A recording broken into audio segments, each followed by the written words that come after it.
जो साथी आए हैं हम उनसे भी अनुरोध करेंगे कि ये थोड़ा पंडाल के बीच में आ जाएं। ये कुर्सियां और ये शोभा नहीं देती, तो हम अनुरोध के साथ कहेंगे सभी लोग बैठ जा ये जमींदारों की जमीन है, इससे बड़ा कोई आसन नहीं है। बैठा पंडाल में, तो सभी लोग नीचे आ जाएं और जो इधर उधर घूम रहे हैं उनसे भी मेरा सामने आ जाए सब लोग, कि सब एक बार के लिए नीचे आ जाए। सब बैठ जाइए, इधर उधर खड़े ना हो सभी लोग। सभी के लिए परीक्षक महाराज जी आप भी बैठ जाएं। सभी के लिए राधे राधे। सभी के लिए मैं चरण वंदन करता हूं। मुझे इसमें आधे से ज्यादा लोग जानते भी हैं और जो नहीं जानते हैं उनको मैं परिचय दे दूं। एक बार आपके गांव में पहले भी आ चुका हूं। मेरा नाम संजय प्रजापति है। सावर के पास एक गांव है भीकमपुर और एक संगठन है किसान यूनियन, सभी लोग जानते हैं। उसके हम प्रेसिडेंट हैं, अध्यक्ष हैं जनपद कासगंज के। और बहुत सारे लोग आपके यहाँ से जाते भी रहे हैं हमारी मीटिंगों में।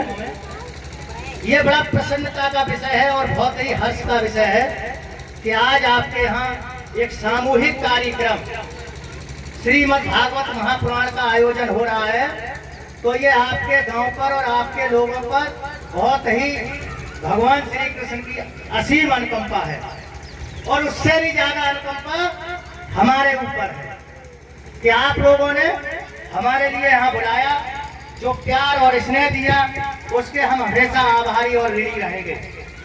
प्रसन्नता इस बात की है कि हर घर में मनमुटाव होते हैं, लेकिन उन मनमुटाव के बावजूद भी आपने संगठित होकर ये कार्यक्रम कराया, इसके लिए आप धन्यवाद के पात्र हैं। और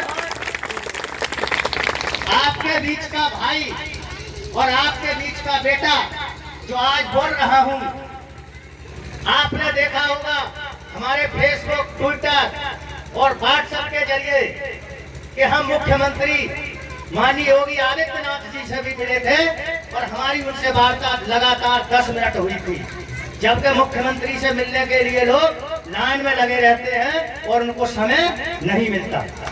हम मुख्यमंत्री से भी मिले और केंद्रीय कृषि मंत्री दिल्ली में जहाँ विदेशी दूतावास है, अमेरिकी तमाम विदेशों के दूतावास हैं, वहाँ भी दिल्ली में मिनिस्टर बैठते हैं, हम उनसे भी मिल चुके हैं। अभी रात आपके यहाँ से फोन गया था कि अध्यक्ष जी आपको कार्यक्रम में आना है, तो मैंने कहा कितने बजे आना है, तो उन्होंने समय दिया था 12 बजे। तो मैंने कहा 12 बजे मैं नहीं आ सकता क्योंकि डीएम साहब का फोन आया था मेरे पास।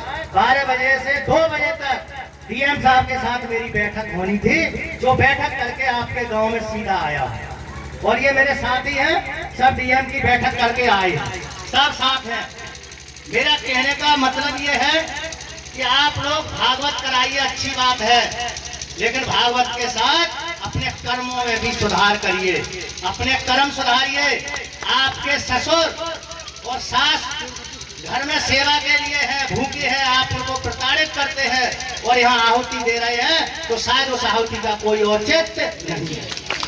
आहुति सच्ची तब है जब आपके घर में आपके सास ससुर सुखी हैं, पति सुखी है, बच्चे सुखी हैं और पड़ोस भी देख लेना कोई भूखा तो नहीं सो रहा है, उसको पहले भोजन कराना। तो आप एक बार को अगर आहुति भी ना लगाएंगे तब भी प्रभु के यहाँ आपकी आहुति मान्य हो जाएगी। मेरे परिवार में मुझे लोग जानते हैं, वो जानते हैं कि मैं 24 घंटे घर नहीं रह पाता, हर समय मेरे कार्यक्रम लगे रहते हैं। और आप विश्वास करिए, मैं खेती भी अपने हाथ से ही करता हूँ, बटाई पर खेती नहीं देता, और खेत में भी काम करता हूँ, संगठन भी चलाता हूँ, जहाँ आप बुलाए वहाँ आता भी हूँ।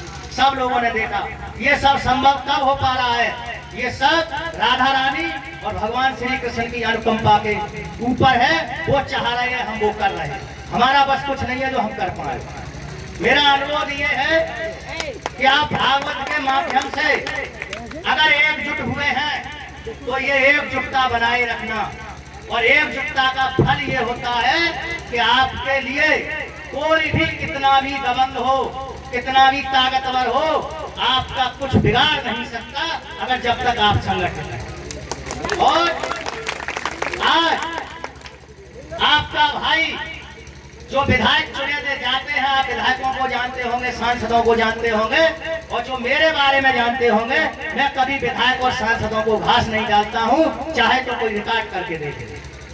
जिला अधिकारी, डीएम, कप्तान आपके भाई को नाम से पुकारते हैं और अपने बराबर बिठाते हैं। किसी में कोई जब तक सब दूसरे को कहते हैं, लेकिन सेमरा मोर्चा ने जो आज काम किया है उसके लिए हम उन्हें बार बार धन्यवाद देते हैं। और आगे भी इसी तरीके के कार्यक्रम करते रहिए, खुल के करिए। आपको कोई दिक्कत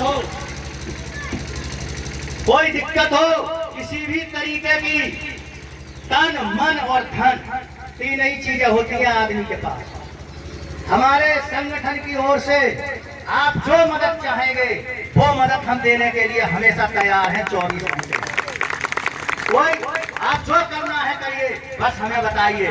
और प्रदीप और हमारे मास्टर साहब बैठे हैं, डॉक्टर साहब हैं, बहुत सारे लोग हैं जिन्हें मैं जानता हूँ, परीक्षक महाराज भी हैं, नाम लूंगा तो समय बहुत हो जाएगा।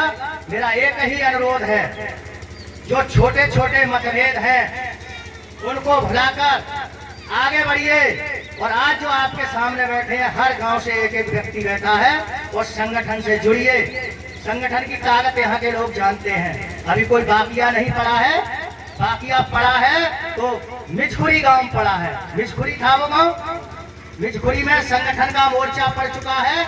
और नगला भीमसेन, अगर आपको संगठन की ताकत जाननी है तो नगला भीमसेन चले जाइए।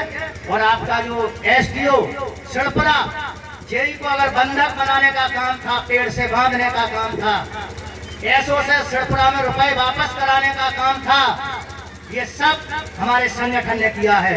अरे हम तो एसओ को भी बंधक बनाना जानते हैं, उसके थाने पर बैठना जानते हैं, जो काम ना करे उसको पीटना भी जानते हैं। लेकिन ये संभव तब है जब आप संगठन में हैं। आप संगठन में रहिए। इसी तरीके से अभी मैनेजमेंट, हमें यहाँ मैनेजमेंट थोड़ा अच्छा लगा।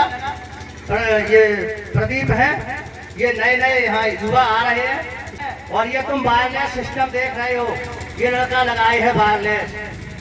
ये भी सेट संगठन में किसी बात की कमी नहीं, बस कमी है तो आपकी जागरूकता।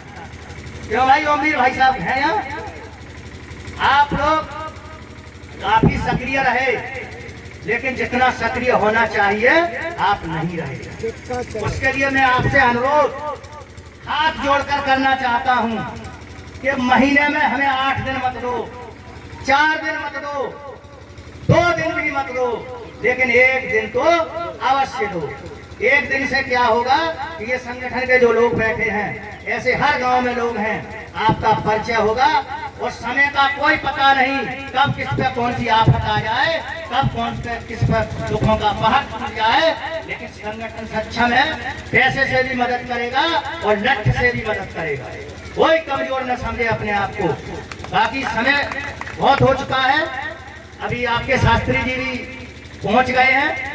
और मैं पुनः संगठन की ओर से आप सभी को, ग्रामवासियों को पुनः धन्यवाद ज्ञापित करता हूं। और आपका एक फोन, आपकी पीड़ा संगठन की पीड़ा है। आज से कोई आजमाना चाहे तो आजमा कर देख लेना, संगठन कतई कमजोर नहीं, संजय प्रजापति बिल्कुल कमजोर नहीं, किसी परिचय के मोहताज नहीं, जेल जाने से डरते नहीं, कई बार जेल जा चुके हैं, तो आपके लिए भी चले जाएंगे तो हमें कोई चिंता नहीं। आप निश्चिंत काम करिए, निडर होकर काम करिए। इसी के साथ मैं यहाँ एक सबसे अहम बात कहना चाहूंगा कि आप जानते भी होंगे उनको, भाई प्रेमपाल सिरसौल के खड़े हो जाए अगर यहाँ हो। प्रेमपाल भाई आप खड़े हो जाइए, इनका गांव है सिरसौल। ओमवीर भाई अपने गांव के लोगों को सिखाइए, इनसे सीखिए, मैं तो इनसे सीखता हूँ। बैठ जाइए। इनका एक बेटा था, एक, वो भी जवान, और वो आज हमारे बीच नहीं है। एक ही बेटा था, इनके पास दुकान भी है, जमीन भी है, पैसा भी है, सब कुछ है। लोगों का अगर जवान बेटा चला जाए तो वो या तो मूर्छित हो जाते हैं या पागल हो जाते हैं या किसी को पहचानते नहीं, वो अपनी धुन में खोए रहते हैं। ये उन पे दुखों का पहाड़ है और इनको देखिए, इनकी हिम्मत को उसके 10 दिन बाद ही ये हमारे संगठन में काम कर रहे हैं और अच्छे तरीके से कर रहे हैं। जहाँ जाना हो वहाँ जाते हैं। गरीबों की, बेसहारा लोगों की, पीड़ितों की मदद के लिए इनसे बढ़िया कोई उदाहरण हमारे जनपद में नहीं है। अगर देखा जाए तो इनके हिसाब से मैं भी इतनी मेहनत नहीं कर पा रहा। जिसका बेटा नहीं हो वो गरीबों के लिए हर समय तैयार खड़ा है। इसके लिए इनको मैं बार बार धन्यवाद देता हूँ। ऐसे पहचानिए, मिसाल बनिए। बहुत सारे लोग हैं संगठन में जो आपके लिए जान भी दे सकते हैं, लेकिन आपको उसके बदले एक दिन अवश्य देना पड़ेगा। ये समस्त गांव वाले, किसी का नाम लूंगा तो वो कहेंगे अंदर जी उनका नाम ज्यादा ले रहे हैं, सभी का नाम ले रहा हूँ, सभी गांव वालों का। इसीलिए सभी को मेरी तरफ से प्रणाम, चरण वंदन, राम राम, राधे राधे। सभी का बहुत बहुत आभार, धन्यवाद। राधे राधे, जय श्री राधे।